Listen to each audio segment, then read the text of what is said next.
আসসালামু আলাইকুম, সবাইকে স্বাগতম। আইসিটি বিষয়ের নট অপারেশন কি? তো নট অপারেশন মানে বিপরীত কাজ সম্পন্নকরণ বোঝায়।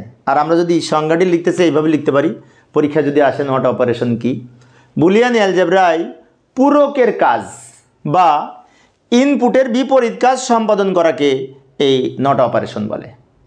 যেমন আমি যদি এখানে উদাহরণ দিই, আমি এই যে শূন্যের উপরে যদি পূরক ব্যবহার করি, তাহলে এই শূন্যের উপরে যদি নট ব্যবহার করি তাহলে তার মানে 1 হবে।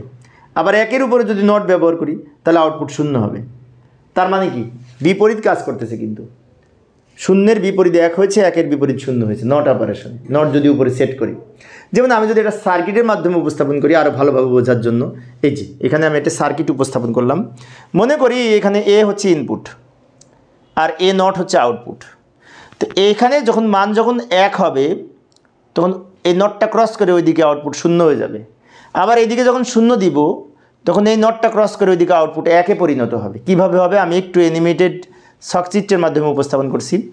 যে এইখানে যখন এটা বিচ্ছিন্ন হয়ে যাচ্ছে তখন কিন্তু মানটা 0, মানে সুইচ অফ। আর যখন বাল্বটা নিভে যাচ্ছে তখন মান এইদিকের আউটপুট 0। বাল্ব অফ থাকা অবস্থায় আউটপুট 0, তাই না? আবার এদিকে যখন সুইচটা অন করবো তখন 1 বোঝায়, আর ওইদিকে বাল্বটা জ্বললে 1 বোঝায়। তো এইবার লক্ষ্য করি, এই যে যখন অফ হচ্ছে এদিকে 0 ওদিকে 1, মানে কি এদিকে যখন অফ হচ্ছে মানে খুলে যাচ্ছে তখন বাল্ব কিন্তু নিভে যাচ্ছে। খেয়াল করি একটু সূক্ষ্মভাবে, এটা যখন অফ বাতি অন, আবার সুইচ অন বাতি অফ। এটা টাচ করলে বাতি কিন্তু নিভে যাচ্ছে, আর এটা খুলে গেলে বাতি জ্বলছে। ইনভার্টারের কাজ করে, তাই না? ইনভার্টারের কাজ করে। তো এইভাবে এই বাস্তবিক ক্ষেত্রে এই নট অপারেশন কাজ করে। এটা ইনপুট যা দিব আউটপুট তার বিপরীত হবে।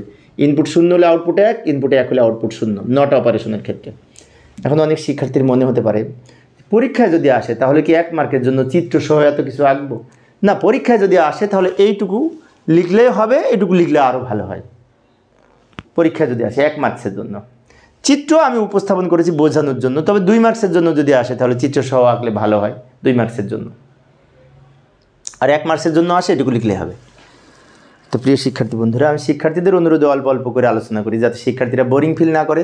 তো এই অধ্যায়ের এই সৃজনশীল প্রশ্নের প্লেলিস্ট দেওয়া আছে ডেসক্রিপশনে, এই ভিডিও ডেসক্রিপশনে। তোমরা সেখান থেকে সৃজনশীল প্রশ্নগুলি দেখে নিতে পারো, বোর্ড প্রশ্নের সমাধান। ধন্যবাদ সবাইকে।